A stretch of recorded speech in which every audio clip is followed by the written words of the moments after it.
casino with an arena with the capacity to handle an NBA franchise. So here we go. Here we go. Here we go. NBA franchise.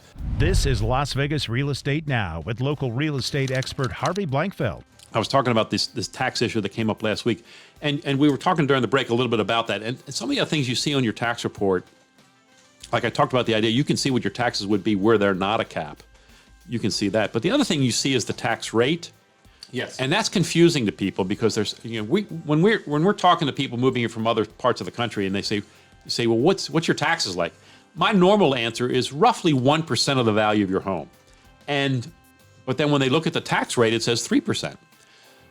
And that's confusing. And Right. it is confusing. And let me explain it though. It's 3% of the assessed value, which is not ever anywhere near the actual value of your home. Right. Ever. It's never, it's usually roughly a third Right. of it. And so there, the 3% of a third becomes 1% of the total. Mm-hmm. And that's why we can generally say roughly 1% of what you're paying for the home. I also get the question all of the time is, do they reassess my taxes when they close the transaction? And they do reassessments like every other year now is what they do. Mm-hmm. And it's based on general comps. It's not based on your specific sale necessarily, but general comps, and that's how they do the reassessments in terms of taxes. Just about a little over, about 2 weeks ago, there was an article in the RJ by Richard Bellata. The headline was, Details Emerge on Plans for South Strip Resort NBA-Ready Arena. So this is called the OVG Las Vegas Hotel and Casino South Strip.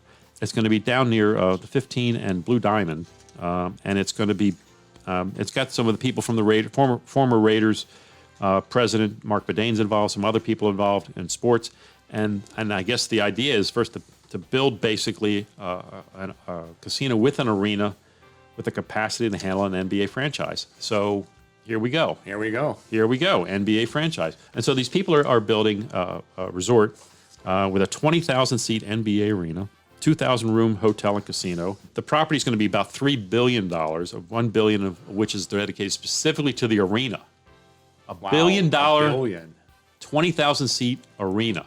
Wow. Wow is right. It's surprising to me that you build the arena before you have the commitment, right?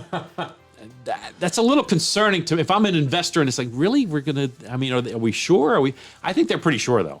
I think there must be some insight. NBA's coming here. They got a hook in somewhere. They do, right? Right. They've got yeah, to. They'd have to. They're not going to give all that investor money. Let's spend $1 billion and let's hope we get an And NBA hope. franchise. No. I don't think so. I No. think so that to me, that speaks to the idea, hey, we're going to get an NBA franchise here. You've been listening to Las Vegas Real Estate Now. If you ever have a question about real estate or any of the other topics we cover, just call me off air or text me at 702-203-1165. You can also check us out on the web at lvrealestateradio.com or on our handle on social media at LV Real Estate Radio.